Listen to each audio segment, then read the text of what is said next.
In this video tutorial, I'm going to share it to you on how you can fix Dplay.dll missing on your Windows 11. So let's get started. First is you have to go to the Windows search bar and simply type CMD. On the right pane, you have to click the option Run as Administrator. Simply type SFC space / scan now and hit enter.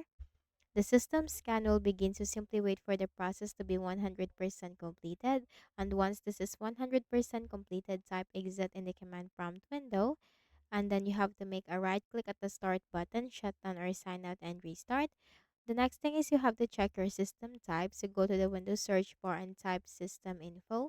Click on it under the best match. Click on it, or like take note of your system type, and then open a browser. Search for Visual C++ redistributable and hit enter. Click on the first option. Scroll down and you have to click on the download link corresponding to your system type and simply install the Visual C++ on your Windows 11. And the next thing that you can do is to just simply update your Windows. Click on the start button and go to settings.